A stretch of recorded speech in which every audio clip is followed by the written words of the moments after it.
você tá inscrito no canal há pelo menos 2 anos, você deve ter pegado aqueles vídeos que eu fiz sobre o mangá de Pokémon. Vídeos esses que agora estão completamente assim. Porque a Shogakukan tinha algum problema comigo fazendo propaganda Trilha sonora de Zelda? de Aquela do Skyward Sword? graça do produto deles. A ponto até do meu vídeo de Pokémon Que é o tema principal ao contrário? Yellow, o mangá, tá completamente deletado. Não tenho nem como achar ele mais. E isso me gerou um strike também. E por esse mesmo motivo... Cara, teve uma época que o YouTube era mais sinistro com isso, mas hoje em dia eu não tenho mais problema com o mangá. Com o anime, sim. Final Fantasy XV? Ah, tá, então tô confundindo. Pra mim pareceu. A maior parte desse vídeo vai ser ou a minha cara, ou então a capa do mangá. Nada que vai mostrar o interior do capítulo das coisas. Então, sinto muito se você não gosta da minha cara, mas com isso tudo agora em mente. Eu acho que agora tá na hora de fazer um vídeo geral sobre o assunto mangá de Pokémon. E falar o porquê que vale a pena demais você ler o mangá. Hoje em dia não tem mais tanta treta assim não, então acho que ele podia refazer os vídeos. Mas o trauma permanece. Sim, foi desenhado pelo autor de Hentai, esse mesmo, JV Pontes. Aí, ó, o ai de narrador chegando quando fala de narrativa. A Panini podia muito bem me mandar a coleção de Diamante, Pérola e Platino, que é a minha favorita, já que provavelmente alguns de vocês podem comprar o mangá por causa desse vídeo. E a gente já vai falar por que DPPT é a minha saga favorita. O mangá de Pokémon Adventures é conhecido no Japão como Pokémon Special, ou abreviado pra Pokésper, não sei falar japonês, que é um mangá que tá sendo lançado desde 1997. Ele é escrito por Hidenori Kusaka, e foi ilustrado nos primeiros capítulos, os primeiros 9 volumes, por Mato, e a partir do 10º, começou a ser ilustrado por Satoshi Yamamoto. No começo com uma diferença mínima entre o design deles, até pra ter uma continuidade e tudo mais, mas que a partir do depois desse, já começou a ficar bem mais fácil reparar a diferença entre os estilos. No geral, os personagens eles são bem parecidos visualmente com as artes oficiais que nós vemos pros jogos. Tanto é que no início, por exemplo, nós vemos eles sendo bem mais parecidos com as imagens que eram o original. Pra quem não sabe, primeiramente, Pokémon era bem diferente do que é hoje. Por exemplo, o Charmander, que não tem nenhuma capa com ele tinha espinhos nas costas no mangá, e a gente sabe que ele não tem mais isso hoje. É importante mencionar que não tem uma capa com Charmander, porque o inicial do Red oficialmente é o Bulbasaur, ele sabe escolher. E que tá um ponto interessante. Como a maioria desses mangás, eles começaram a sair junto dos lançamentos dos jogos ao qual eles se referem, eles tinham uma... Sim, esse aqui, o Koga, né, o ninja lá do Veneno, ele faz parte da equipe Rocket, não é esse? Aí depois no Gold, eles enfrentam o Red, que é pica pra caralho, não é esse? Eu conheço sobre, mas eu nunca li. Certa liberdade, já que hoje em dia ele sai até um pouco depois. O caso era divertido e bom pro escritor, porque ele era capaz de criar sua própria narrativa em volta dos acontecimentos que você conhece nos jogos. Esse é um dos pontos mais interessantes de todos os capítulos, de todos os mangás. Ele não se apega, nem se prende a contar uma história idêntica ao do jogo, ou até mesmo do anime, sendo uma própria terceira opção de um storytelling. E a melhor, inclusive, na minha opinião. Apesar de não ter lido, pelo que eu vi, parece ser a melhor. De uma região. O mangá de Adventures, ele tem quase um histórico de fazer como se fosse uma fanfic oficial, como seria a aventura dos personagens na região, pelos olhos do Kusaka Sensei. E eu digo isso com o máximo de respeito. Seria um sonho poder criar uma personalidade baseada em como você mesmo lê as ações dos personagens interagindo uns com os outros durante a sua gameplay. Imaginar como cada um deles conversariam entre si ou com você, reagindo aos acontecimentos daqueles nossos jogos favoritos, das suas histórias. Isso é bem fácil entender quando você percebe que o mangá é lançado frequentemente. Então, desde o lançamento de um jogo até o final dele, você tem a história de um mangá acontecendo. E o jogo, ele acaba antes mesmo do mangá acabar. Então, quando lança o próximo, você ainda tá acontecendo, ainda tá contando uma história. Então dá tempo suficiente do escritor jogar o jogo, pensar em alguma coisa pra fazer, entender qual é a história que tá sendo contada ali naquele jogo e montar o que ele quer em torno disso, já sabendo do que os personagens vão fazer depois. E antes de começar a contar sobre... É que esse mangá também não deve ter Por ele não ser o foco central da franquia, ele deve ter muito mais liberdade para abordar os temas de formas diferentes e mais interessantes. Então isso é muito legal. Sobre casos específicos, vamos começar a falar sobre as timelines. Fora que como não passa na TV, no horário de criança, para você ter, você precisa comprar, e para comprar você precisa, teoricamente, passar pela validação de idade na hora que você for comprar. Tipo, se você for criança ou abaixo da idade que o mangá pede, a pessoa não vai te vender, você tem a liberdade ali de trabalhar a história de uma forma mais madura. Porque não tá exposto para crianças. Entender como é que elas se conectam, porque é muita coisa. Pokémon Adventures tem várias timelines completamente separadas em questão de história. O caso é que cada jogo tem a sua própria história contida numa região. XY acaba em XY, Sun Moon acaba em Ultra Sun e Ultramon, Black and White termina em Black and White 2. Mas o único caso fora da curva é a das 3 primeiras regiões, onde a história completa vai de RGB, Yellow, Gold, Silver e Crystal, Ruby, Sapphire, Fire Red, Leaf Green, Emerald, Heart Gold, Soul Silver e terminando em Omega Ruby e Alpha Sapphire. Existe então toda uma continuidade entre esses arcos e outros que eu também não tenho. Eu sinto falta de uma certa continuidade em Pokémon. Eu acho que tá ficando muito solto as paradas. O fato de você ter... Gente, o Red é tão amado não só porque ele foi o protagonista do início, mas porque você, durante o jogo, você viu o crescimento daquele personagem se tornando mestre e ficando foda, com uma trilha sonora foda só pra ele, e ele virou aquele personagem misterioso. Então, eu sinto falta de a gente ter essa sensação de evolução das histórias que a gente já viveu pra ver como espectador aonde a gente chegou, vamos dizer assim. Eu acho que é por isso que o início também da franquia é tão amado em relação à estética da história dele. Tenho, e só uma coisa que nos que vieram depois foi se tornando impossível de fazer. Cada mangá precisava começar a sair assim que o jogo novo era lançado. Assim que lançou o Black, você precisava começar a fazer mangá de Pokémon Black and White. Com o jogo saindo logo um ano depois, complicou um pouco a situação. Então, independente de se o autor tinha terminado de escrever Black and White ou não, ele tinha que começar já a fazer o próximo. Por isso, por exemplo, Pokémon Black 2 e White 2 é um mangá que só terminou em abril de 2020, enquanto os jogos eles foram lançados em 2012. 8 anos depois do lançamento do jogo, terminou o mangá desse. Então esse acaba se tornando o maior problema. O escritor teve que terminar a história depois de ter lançado XY, Sun Moon, Omega Ruby e Alpha Sapphire, e já ter até começado o mangá de Sword e Shield. Cara, eu não acho que isso necessariamente é algo ruim. Porque eu não imagino que os fãs que estão lendo mangá, é uma percepção completamente de um outsider, de alguém que tá fora. Mas eu não acho que os fãs que estão lendo mangá se importam tanto desse mangá ter o mesmo ritmo dos jogos. Eu acho que as pessoas que estão lendo mangá por uma história foda. E não importa que região tá passando. O simples fato dele saber que a região que você tá lendo vai ter um tratamento foda e eventualmente quando chegar numa região que você gosta vai receber o mesmo carinho e tratamento foda, já é a sensação... Você já fica, caraca, vale a pena, sabe? Mas eu tô totalmente por fora. A situação da Pokémon Company, não da Game Freak, é uma que atrapalha o mangá, interrompendo a narrativa completa através de vários hiatos entre cada arco, interrompendo a fluidez até do roteiro desse vídeo. Mas isso não quer dizer que a história não é boa, até dá mais tempo do escritor fazer algo de interessante.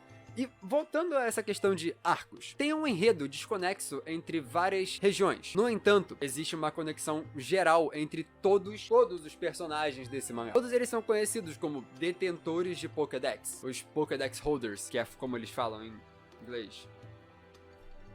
Gente, é muito mangá pra ficar rodando pra lá e pra cá. Essa questão da Pokédex é uma coisa que é importante pros personagens principais, porque cada um deles tem basicamente uma habilidade descomunal e um atributo, recebendo esse título que a gente vai falar com base no que eles fazem nas suas histórias. Por exemplo, o Red é conhecido como Lutador, o Gold como Chocador, o Emerald, que eu não tenho aqui, o Calmante, e o Black and White são os Sonhadores, presente no futuro, indo aonde for. E é legal porque você começa a Mandou a referência de Digimon aí, hein? perceber que é uma conexão disso com o que é apresentado nos jogos.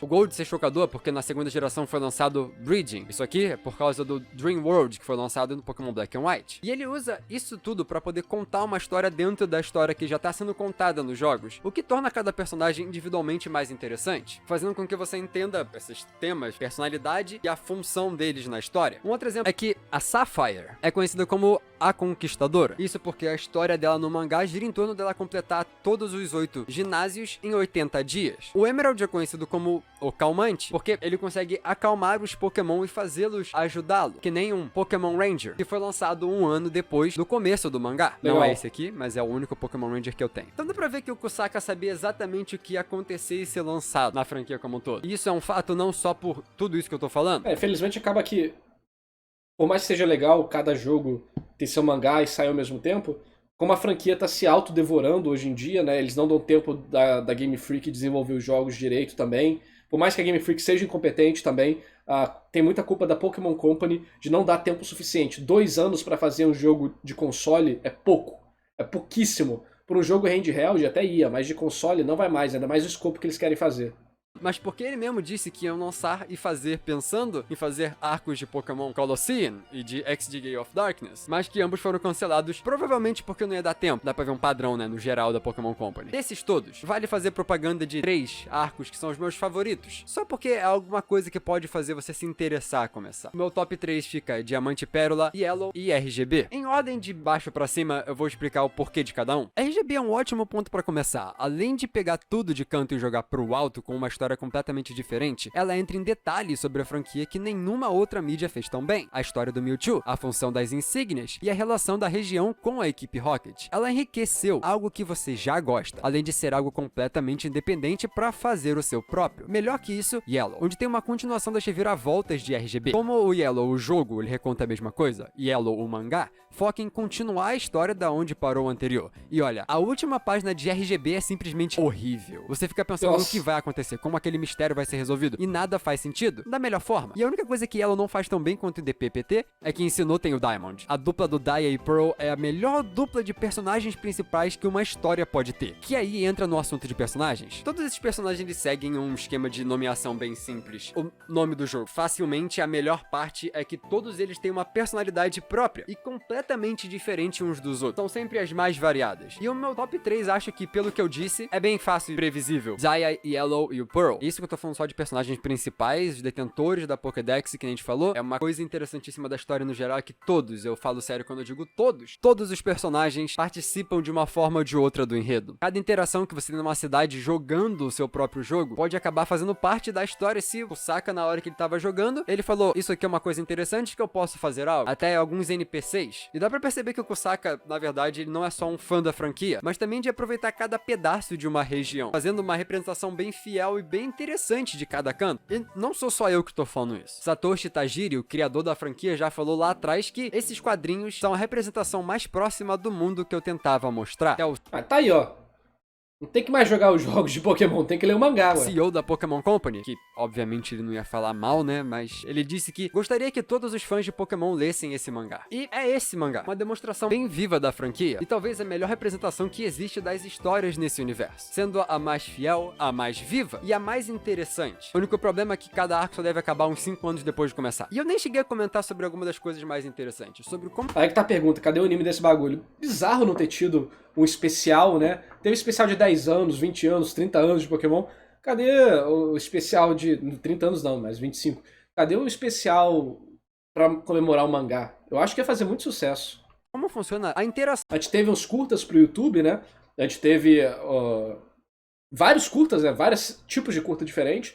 A gente teve animações especiais, filmes do Ash, filme reboot do Ash de novo, com o Marshadow e tal. Aí cadê um filme do mangá, um anime do mangá, uma websérie do mangá? Pô. Ação de cada personagem por si só com seus times e... Sim, os especiais, tô falando que fizeram especiais pro YouTube, pra TV e tal. Por que também não fizeram especiais que contassem histórias do mangá? Eu acho que seria muito bacana. Não só com os seus times dos outros personagens, como cada Pokémon em si faz algo de interessante e diferente daquilo que a gente faz nos jogos, que é só batalhar. Pegando 2 protagonistas aqui, é quase que aleatório a escolha, porque é só o que eu tenho, o Red e o Black. O Black, ele usa a Muna pra ajudar alguma coisa enquanto ele tá pensando, ajuda ele a focar. Caixa com o tema de sonhador. O Saka aproveitou um tema geral da geração pra poder fazer algo... E a Musharna, né, como ela é um tapir, ela suga pensamentos, né? Pode sugar pensamentos ruins e pesadelos. Então ajuda você a se focar. Uma sacada legal. De mais interessante na hora de criar a caracterização de um personagem. O Red, apesar dele ser o mais básico de todos, porque é o primeiro, então, tipo assim, ele não pensou muito na hora de fazer, ele ainda assim aproveita e faz as batalhas serem mais interessantes. As batalhas no mangá são sempre mais interessantes. Eu não preciso nem chegar ao fator de, é mais pesado, tem morte em Pokémon, porque eu acho que isso é só um exagero. Sim, tem Pokémon sendo cortado ao meio, tem Pokémon Essa sendo cena é clássica, né? no meio, tem Pokémon congelado até a morte, mas e daí? Se isso não agrega uma parte interessante na história de verdade, e é só algo... Ele tá certíssimo. Se for só violência por violência, é valor de choque. Valor de choque é muito barato. Que é pra chocar. Morte. Não funciona tão bem. E eu posso dizer facilmente, fator choque não é algo que é ousado aqui. Pode ter uma vez ou outra, e eu não lembro agora de nenhum exemplo pra poder dar, mas eu consigo dizer que bem raro de fazerem algo só pra... Olha só como o Pokémon, ele gosta de bater um no outro. Esse Fearow furou o Poliwhirl. Essa batalha, inclusive, essa imagem, é classicamente usada por causa disso. isso, mas não é nem um Poliwhirl de verdade. O Poliwhirl nessa batalha, ele faz um clone dele usando Mist, e aí o Fearow acaba sendo congelado por ter furado esse Poliwhirl. A questão estratégica de a batalha é muito mais dinâmica do que qualquer outra coisa que a gente já viu, tanto no anime quanto nos jogos. Acontece que, pra mim, o mangá é uma das coisas que me ajudou a ter mais interesse em toda a dinâmica de como funciona o mundo Pokémon. Se você pega alguns jogos que são fora do normal, tipo Pokémon Ranger, ou Pokémon Mystery Dungeon, que tá ali atrás, eu não vou pegar agora, porque eu já tô carregando muita coisa, qualquer coisa que explora o mundo Pokémon além daquilo que a gente tá acostumado e vê normalmente, transforma aquele universo um pouco mais interessante. Eu acho que se você está ficando um pouco meio que sem vontade, desgostoso com Pokémon, eu daria a chance ao mangá. E aqui você não É verdade. É uma boa alternativa. É uma coisa que eu tava pensando, inclusive. Que eu já tô de saco cheio de Pokémon, das decisões da Pokémon Company, da Game Freak e tal. E como a história que não era presente, mas não era ruim, se tornou presente e ficou pior ainda. Depois do Black White, pra mim foi a melhor execução, porque a história ela não é maçante, ela é mais um tema aplicado com momentos específicos, ela não tem um roteiro pica, mas ela tem momentos, tipo, ambientações bacanas e momentos emocionantes, usando pouco. E eu acho isso muito bom. Mas depois foi ficando cada vez mais text dump, cada vez mais texto na sua cara, você fica, tá bom, tá, passa a porra. Então, o mangá talvez seja uma ótima mídia pra consumir mesmo. Pular o que tá sendo dito e ler só as imagens, você vai saber a história dos jogos. Black and White, por exemplo, é um que segue muito parecido à história dos jogos, mas que o que muda e o que deixa mais interessante são a dinâmica dos personagens. E isso é uma coisa que é difícil com jogos, já que todo personagem principal, nem a gente falou nesse vídeo do Red lá atrás, é silencioso, pra você conseguir construir a sua própria história, sem ser oficialmente oficial, uma fanfic oficial que nem a gente comentou. Fazer esse vídeo sem nada aparecendo na tela, eu tive que fazer um malabarismo com milhões de foi coisas. bem, mandou bem, pô.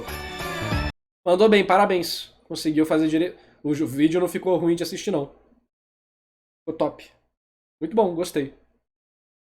O cara já é gigante, maior do que eu. Então. Tem muito fã de Pokémon, hein? Caralho. Muito doido.